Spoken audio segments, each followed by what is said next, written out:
¿Por qué? Porque estábamos hablando de los distintos actos, de lo que se lleva adelante. En Tucumán hay unidad aparentemente del PJ, se lleva adelante un solo acto. En la provincia de Buenos Aires, por un lado uno en obras, otro en la plaza, distintas organizaciones que fueron armando sus actos por separado, pero todo esto tiene una raíz. Claro. Hay un hecho histórico detrás de esto. Un 17 de octubre. ¿Por qué conmemorarlo? ¿Por qué se conmemora inclusive de esta forma? Y para hablar sobre este tema es que estamos en comunicación telefónica con la historiadora Laura Masek, quien nos va a traer data interesante acerca de esta jornada que recién está comenzando. Laura, buen día, bienvenida a LB7, Carlos Rearte, Naomi París y acá todo el equipo de La Dosis Justa te saludamos. ¿Cómo estás? Hola, ¿qué tal? ¿Cómo están? Buenos días. Muchas gracias por contar en estos minutitos, en este día que sin dudas tiene una base histórica y que con el correr de los años igual se sigue conmemorando y hoy un poco divididos quizás, pero se sigue conmemorando, se sigue llevando adelante como lo es el Día de la Libertad. Sí, vos sabés que además de ser, yo soy profesora de historia, soy además secretaria de profesionales del sindicato de Unión Personal Civil de la Nación. Así que estoy además preparándome para irme ahora. Esta Laura, cuestión... ¿A cuál vas, Laura? ¿A qué acto vas? A obras. Al de obras vas. Está sí, bien. sí. Pregunto, viste, porque ahora, hay varios. A obras, que es la militancia sindical, Bien. la que se junta ahí. Sí, tiene una raíz histórica que tiene que ver con el movimiento obrero, por eso te decía también que además soy delegada sindical. Esto empieza, el hecho del 17 de octubre, empieza más o menos los conflictos desde el 9 de octubre, que es cuando le piden la renuncia a Perón. Perón era secretario de Trabajo y Previsión, pero además era vicepresidente de la Nación y ministro de Guerra, o sea, era una persona muy poderosa para ese gobierno que había asumido en el 43, que estaba apoyado además sobre un nuevo sector que reclamaba espacios de poder, no solo cuestiones gremiales o ¿cómo es? Derechos para los trabajadores, sino también espacios de poder en las decisiones políticas. Y que veían en Perón esa persona que los podía representar. Así que cuando le piden la renuncia, Perón renuncia, pero se despide por radio de los trabajadores y cuando se despide dice que deja firmado un decreto ley que abarcaba el salario mínimo vital y móvil, las vacaciones pagas, las indemnizaciones por despido y el pago de los feriados. Y que esté en alerta a que, si él no está en el gobierno, que tenga validez su firma, porque el problema era eso, de él, si no está en el gobierno, que si ese decreto se firma o no. Pero el movimiento obrero ya venía haciendo distintos reclamos y distintas movilizaciones. Entonces ahí empiezan a estar alerta y ahí es donde se pone alerta la CGT para ver qué hacen ante esta situación, ante estos derechos que se suponían que se perdían o no se sabía qué iba a pasar si Perón no estaba en el gobierno. Hay movilizaciones obreras desde el 15 de octubre. En el medio está el debate de la CGT que vota a un paro para el 18, muy peleado. Bueno, con muy poquitos votos de diferencia se gana ese paro del 18. Pero hay conflictos desde el 15.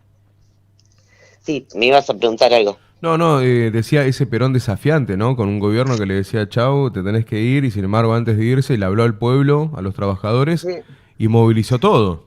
Sí, le habla con una movilización en la Secretaría de Trabajo y Previsión. La Secretaría de Trabajo y Previsión estaba donde ahora está la legislatura porteña, que está a pasitos de Casa de Gobierno, de Plaza de Mayo, muy cerquita, a 100 metros está. Entonces ya ahí había habido una movilización y después el 14, 15, cuando él está detenido en la isla Martín García, hay movilizaciones sueltas y hay enfrentamientos con la policía en distintos lugares, o sea, hay mucha convulsión y en todo el país. Y de hecho, en los lugares uno de los lugares donde empiezan las huelgas obreras por estos reclamos es Tucumán, es uno de los lugares fuertes. Tucumán, Berizo, porque ahí están los talleres ferroviarios en Tucumán. Entonces, cuando el 15 la CGT vota que haya un paro para el 18 de octubre, pero el 16 trasladan a Perón al hospital militar, se entera la población de esta situación, y una vez que la CGT ya había convocado el paro, la gente se empieza a movilizar sola. Ya había intentado llegar a Plaza de Mayo y empieza a intentar llegar a Plaza de Mayo y llegan el 17 de octubre. Lo que tiene el hecho histórico en sí es que es la primera vez que el movimiento obrero se moviliza a Plaza de Mayo a reclamar algo, eso que ahora para nosotros es muy habitual, los reclamos en Plaza de Mayo, y que gane ese espacio público que le estaba prohibido. O sea, no, el obrero no iba a Plaza de Mayo a reclamar, no era un espacio al que pudiera ir. Por eso la prensa lo ve como una invasión, ve como una invasión a la ciudad, porque no era habitual. Claro. Y se junta ahí toda la gente el 17 durante todo el día. Y hay también enfrentamientos con la policía, por eso Perón después en el discurso cuando les dice váyanse tranquilos, vuelvan tranquilos a sus casas, o sea, el hecho ya está ahí, ya lo lograron, ahora sin conflictos, retírense tranquilos porque lo hay. Y tampoco hay mucha retirada muy tranquila, ¿no? Hay un enfrentamiento ahí también con grupos armados en un diario que está muy cerca, que se cobra el primer muerto. Lo que se dice el primer muerto del peronismo, ¿no? Que es Pasaponti, que es un obrero.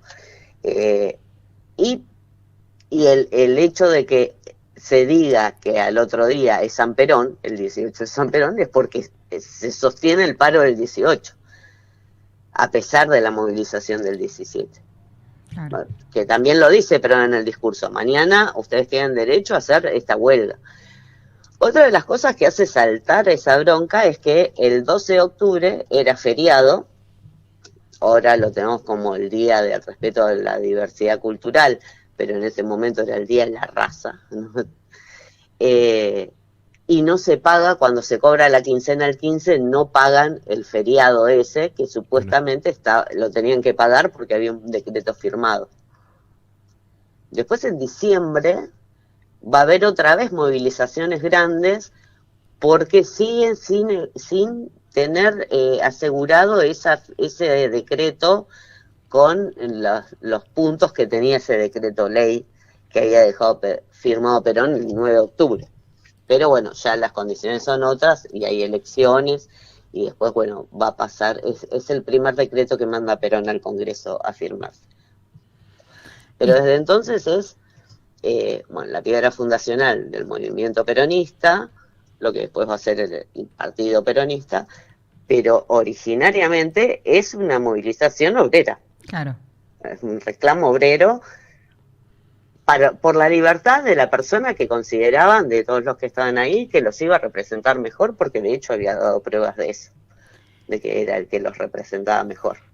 Históricamente, digamos, ahí entendemos de dónde sale esta fecha, por qué, cuál es el hecho histórico detrás, y a partir de ahí, ¿todos los años empezó a conmemorarse o a partir de cuándo empezó a ser algo que lo adopta parte del pueblo para reivindicar esta fecha? No, a partir de ahí se conmemora todos los años. Perón, hay un acto en el 46, en el mismo discurso, Perón pregunta si están conformes con su gestión. Y dice que eso lo va a hacer todos los años porque el día que le contesten que no están conformes con la gestión, él se va. Bien. Y es un día de encuentro entre Perón y el movimiento de trabajadores y trabajadoras. De hecho, en el 45 participan muchísimas mujeres también, las que quedamos siempre olvidadas en la historia, ¿no? Quedamos dentro de trabajadores, pero hay muchas mujeres. Y a partir de ahí es un acto que se hace todos los 17 de octubre, donde primero habla el secretario general de la CGT y después habla Perón, y a partir del 47 habla el secretario general de la CGT, habla Eva Perón y después Perón. Son los 3 únicos oradores. Y además se aprovecha y se condecora, el movimiento peronista tenía unas medallas que eran por distintas cuestiones, medalla a la lealtad, la medalla por haber batido récord en la producción, por tener buenas notas, por la medalla al deporte, por ejemplo, que se la dan a Fangio, y eso se hace el 17 de octubre, antes de los discursos, se condecora a distinta gente de la población, del común, porque es el acto de los trabajadores y Perón. Se conmemora eso. Mira, y se va a hacer todos los años, incluso después del 55, que son como actos relámpagos, ¿no? Que se juntan en algún lugar, hacen un acto chiquito y corren porque hay un decreto que prohíbe el peronismo. Claro. Y hoy en día con estas divisiones que vamos teniendo, hay distintas actividades que se llevan adelante, al menos en lo que respecta a la provincia de Buenos Aires, que es donde está la vista de todos, ¿no? Uh-huh. Sí, la división, creo que la división, por lo menos por lo que yo sé de por qué la CGT convoca en otro lugar y no en Plaza de Mayo, es porque a Plaza de Mayo convoca el partido. Entonces era una cuestión de no quedar pegados a como a un acto eleccionario o de apoyo a un solo tipo de candidato, cuando todavía no están definidos los candidatos para las elecciones del año que viene. Entonces era despegarse de esa situación, porque la CGT siempre lo consideró un acto de los trabajadores, más allá de la cuestión partidaria.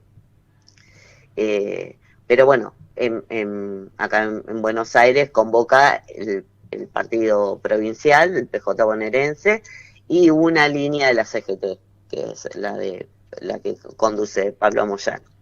Bien. Laura. Después están las organizaciones sociales en La Matanza y la CGT ahora en un rato, muy tempranito en obras. Laura, te agradecemos el tiempo con nosotros aquí en LB7 Radio Tucumán. Para aquellos que tenés algún lugar donde vayas repasando la historia, que la gente te pueda seguir. Yo soy trabajadora del Instituto Nacional de Investigaciones Históricas Eva Perón. Bien. Del área de investigación, así que a través de la página del Museo Evita o @Museo Evita en todas las redes, nos pueden encontrar a todos los investigadores. Soy parte de ese equipo de investigadores. Excelente, excelente. Laura, muchísimas gracias por estos minutitos con nosotros. No, gracias a ustedes por llamar tempranito, por arrancar con este día hablando de esta gesta histórica. Es la noticia del día. Gracias, Laura. Abrazo grande a los dos.